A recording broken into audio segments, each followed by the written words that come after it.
নমস্কার বন্ধুরা, আমি পায়েল। আমার চ্যানেলে তোমাদের অনেক অনেক স্বাগত জানিয়ে আজকের ভিডিওটা শুরু করছি। আজকে চলে এসেছি শালুক ডাঁটার একটা খুব সুন্দর রেসিপি নিয়ে। তোমরা ভিডিওটা দেখতে থাকো, অবশ্যই তোমাদের ভালো লাগবে। এখানে শালুক ডাঁটাগুলোকে ছাড়িয়ে পরিষ্কার করে ধুয়ে নিয়েছি। এবার জলের মধ্যে নুন হলুদ দিয়ে কিছুক্ষণের জন্য সেদ্ধ করার জন্য দিয়ে দেবো।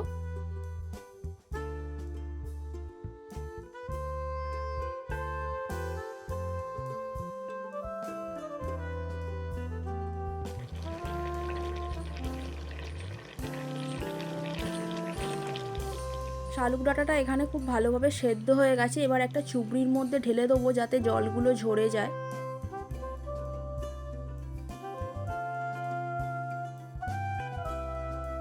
শালুক ডাঁটাগুলোকে ভালো করে হাতের সাহায্যে নিংড়ে নিয়ে একেবারে জলটা ঝরিয়ে নিয়েছি। এবার রান্নাটা শুরু করা যাক। কড়াই বেশ খানিকটা সর্ষের তেল দিয়ে দিলাম। ফোড়ন হিসেবে দিলাম কালো জিরে আর কাঁচা লঙ্কা।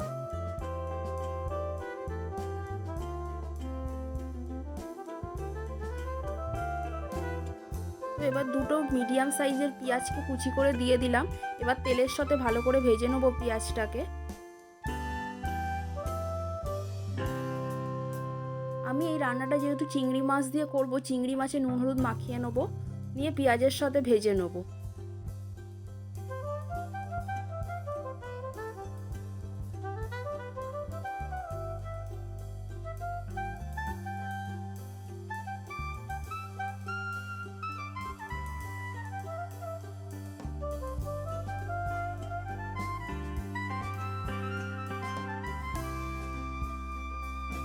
চিংড়ি মাছটাকে ভালোভাবে ভেজে নেওয়ার পর এবার তেলের মধ্যে দিয়ে দেবো আদা বাটা, কাঁচা লঙ্কা আর রসুন বাটা দিয়ে ভালো করে খানিকক্ষণ ভেজে নেব।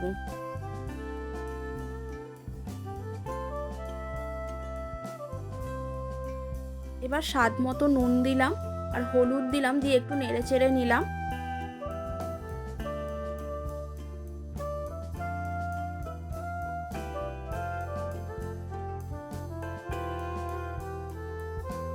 মশলাটা ভাজা ভাজা হয়ে গেলে এবার জল ঝরিয়ে রাখা শাপলাগুলো দিয়ে দেবো, দিয়ে ভালো করে তেলের সাথে মিশিয়ে নেব।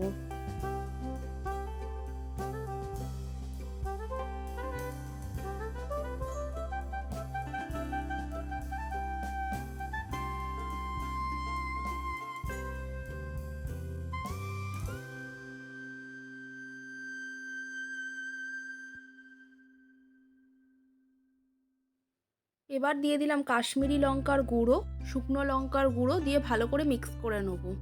শাপলাটা দিয়ে একটুখানি জল বেরিয়ে এসছে, এই জলটাকে পুরোপুরি শুকিয়ে ফেলতে হবে।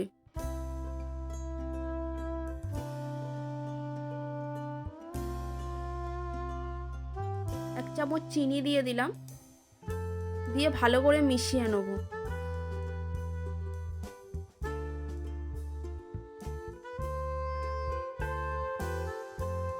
তো শাপলার জলটা একদম শুকিয়ে গেছে। এবার শাপলাটা দিয়ে তেল বেরিয়ে এসছে। এবার কুচি করা ধনেপাতা দিয়ে দেবো।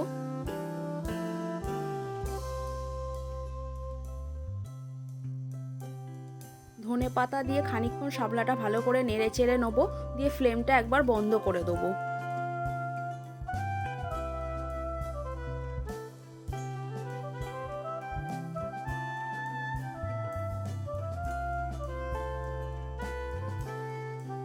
এবার পাতিলেবুর রস দিয়ে দিচ্ছি ফ্লেমটা অফ করে।